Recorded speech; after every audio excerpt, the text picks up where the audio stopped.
right now on Fox 5 News. The winners, the losers, and the highlights. Feldy in Jacksonville with a blow-by-blow of the big game. And driver targeted. That 2 minutes that it lasted is the longest 2 minutes of your life. A Fox 5 exclusive, this woman's frightening story and the possible connection to the intern murder. Going inside, get a glimpse of a world few see, the FBI's battle against gangs. Fox 5 News starts now.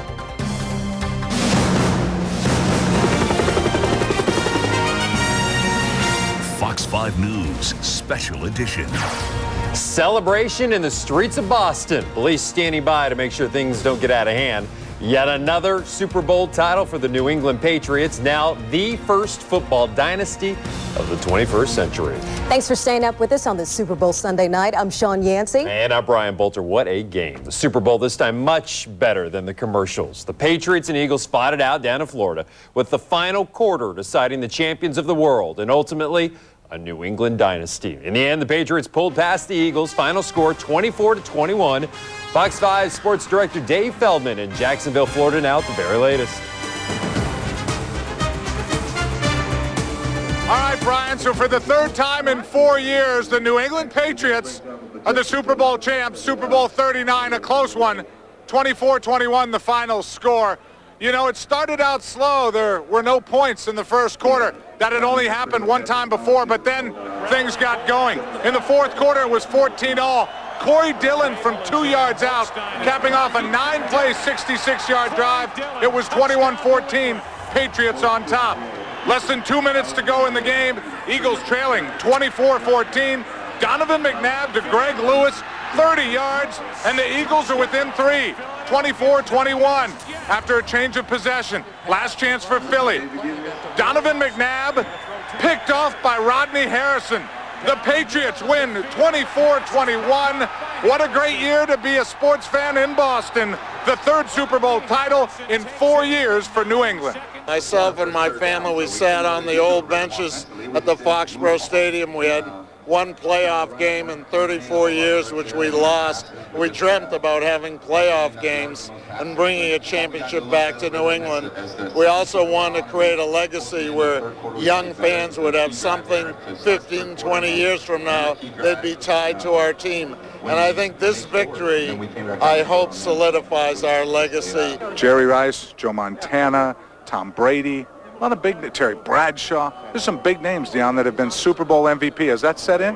No, that's not going to set in. Just to be a part of the list, man, is a great honor. I'm just thankful.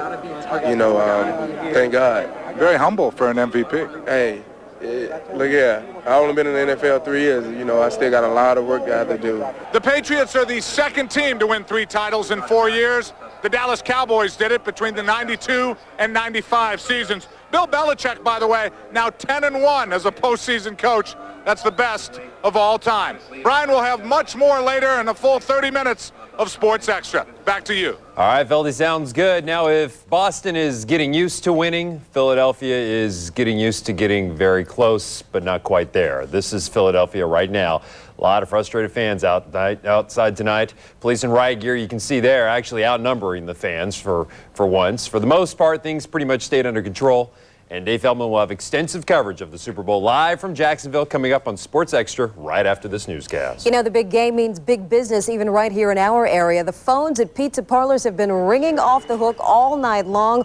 Order slips piling up as employees work to keep up. Super Bowl Sunday ranks among the top 5 days of the year for pizza deliveries, right up there with the night before Thanksgiving, New Year's Day, New Year's Eve, and Halloween. In fact, one local restaurant says it sold more than 800 pizzas today. Compare that to 300 sold on a normal Sunday. In Northwest, people pulled up a stool grabbing food and drinks as they took in the game with fellow football fans. People eat more food on Super Bowl Sunday than any other day of the year. That is, other than Thanksgiving Day, of course. Tonight, police are out in full force on the road stopping Super Bowl partygoers who had too much to drink. From Maryland to Virginia, officers are on the lookout tonight. They set up sobriety checkpoints looking for drivers who may be drinking and driving. Montgomery County Police report they made 4 arrests in just the first 30 minutes after the game. The National Highway Traffic Safety Administration reports nearly 50% of all traffic deaths during Super Bowl weekend last year were caused by drunk drivers. Now to a story you're only going to see right here on Fox 5 News. A woman followed by a group of men in Waldorf overnight may have been in more danger than she ever imagined. Tonight, in a Fox 5 exclusive, investigators say her case may be connected to the Thanksgiving murder of sports intern Christopher Mader. Will Thomas live right now in Waldorf with more on this developing story. Will? Brian, the Charles County Sheriff's Office taking this very seriously. A car idling right here waits for someone like this car to drive by, then darts out behind them. Once they get close, they shine a very bright light in their car, one like this that we carry in the TV trucks. What they're trying to do, witnesses say, is make you think they're a police vehicle to get you to pull over. Investigators are trying to determine if this is what happened to Christopher Mader the night he was killed right down the street. Well, the woman you're about to hear from is speaking out because of that. A Charles County mom with another one on the way had a full carload Saturday night. Her 10-year-old son, his friend, and a 2-year-old nephew out on the town for a movie. Driving home about 11:30, she spotted a parked car here along Smallwood Road with its headlights turned off. All of a sudden, it pulled out. She thought it was a cop. Looks like they're trying to find somebody with a spotlight, you know, coming up on your car with like a huge spotlight. She pulled over, and so did another car. It was the same spot along Smallwood where someone shot and killed Christopher Mader, a former Fox 5 sports intern. A cross and flowers still marks the scene of the crime. We just realized that it wasn't a police officer. It was a blue car, and it went in between the two cars. The car, a bright blue 4-door Jetta, took off, and this frightened mother dialed 911. As she's talking with the dispatcher, she sees the same car again at the entrance of Westlake High. They threw on their spotlight again. They came up behind me and chased her into a nearby neighborhood. I immediately went on my horn just to make a loud noise and never let off. She came to a stop on a corner. The blue Jetta pulled up right behind her. Her son vividly recalls his mother's orders. She said, just get down, get down. They just rolled down the window halfway, just enough for me, you know, just to see him and see that something was coming. That's when I threw my seat all the way back. What did you hear them say? Don't do it. Don't do it. There's too many people. Don't do it. In the Mader case, the gunman shot through the back window. She believes she was next. They were going to shoot us. And there isn't any other explanation. Maybe they got spooked. There were other witnesses around at the time the car took off. No one actually saw a gun. The windows were tinted. But through the crack of the window, witnesses did see two people in the front of the car. Behind the wheel of the car, a Caucasian man. In the front passenger seat, African-American, light-skinned with a skull cap. Obviously very vague, but paired with the bright blue Jetta, it could trigger a lead. Let's show you that Jetta. This isn't the exact car, but one as witnesses described to us. Again, bright blue, 4-door, and witnesses say they saw a silver spoiler on the back of it. We also have a statement tonight from the Charles County Sheriff's Office. They say homicide detectives have been notified and are looking into any possible relationship between this incident and the murder of Christopher Mader. Live in Waldorf, I'm Will Thomas. Brian, back to you in the studio. All right, well, thanks for the update. We want to remind our viewers that investigators are still looking for this man. And in a sketch that they've released, they think he may have something to do, or at least know something about, the murder of Chris Mader. They also want to know who called 911 that night. To hear that phone call, you can go to our website. It's fox5dc.com. Click on News Links. A passerby called 911 after making a disturbing discovery in Northwest. For the second time this week, someone found bones along the towpath of the C&O Canal. Police blocked off the area earlier today as they collected the remains and took them to the medical examiner's office. Now, police don't know who they belong to or how that person died. However, other human remains found earlier this week are thought to be those of a kayaker who disappeared last year. A local teenager is being hailed a hero tonight after he rescued his elderly neighbor from a burning home. The 17-year-old was out walking his dog when he heard screams for help and immediately sprang into action. It happened around noon today along Cindy Lane in Bethesda. That's where Fox 5's Maureen Ume is live tonight with the story. Maureen? Well, Sean, the damage to Elizabeth Nisas' home does not look too bad from out here, but officials say it is quite extensive. They say started in that first floor area in the kitchen and then quickly spread throughout. They say it could have been much worse, possibly even deadly, if that teenager had not done some quick thinking. When 17-year-old Pablo Staneri took his dog Honey for a routine walk Sunday afternoon, he had no idea it would end with something so far from the beaten path, some would hail him a hero. It didn't seem real. It was incredible. Pablo says he had just passed this house when he suddenly heard frantic screams for help.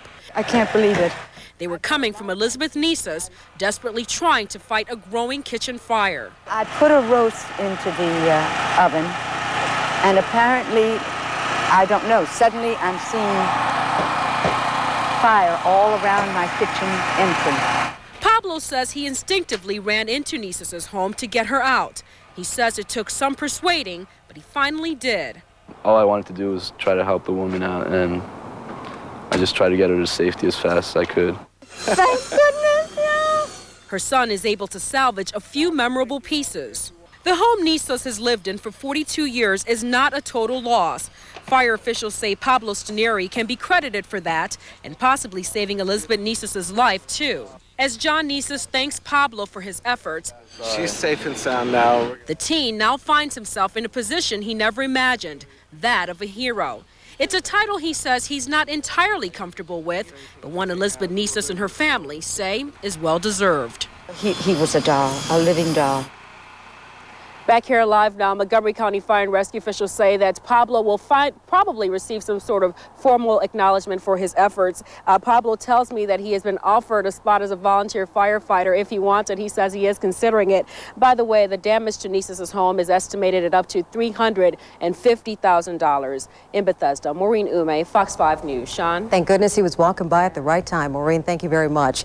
Investigators say there were no working smoke detectors inside the Nisas home. They say it appears the fire began in the oven. More violence and bloodshed in Iraq today, just 1 week to the day after the country's historic elections.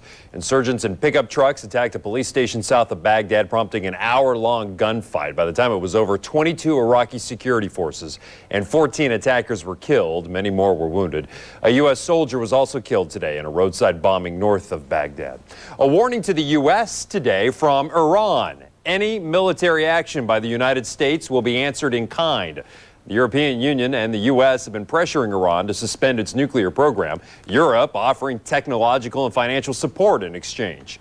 Iran's chief negotiator said today the West has nothing to offer that would make that country give up its program and that Iran would retaliate if attacked. No threats from Mother Nature. In fact, this winter warm-up made for an absolutely gorgeous weekend, didn't it? A few people even broke out the T-shirts and shorts, doing a little running down at Haynes Point today. Fox 5 Sue Palka live in the Weather Center. All right, so you know what we all want to know. How long is this warm-up going to last? I think we're in for a real treat, Sean. We will likely get 3 more days of temperatures in the 50s, and this is some 10 to 15 degrees higher than we should be. Officially, we got up to 57 degrees, not a record. The record was 69 degrees. That's safe, set in 1938. Hagerstown got up to 53. You don't see Fredericksburg reporting here, but they did get up to 61 degrees today. Richmond got up to 60.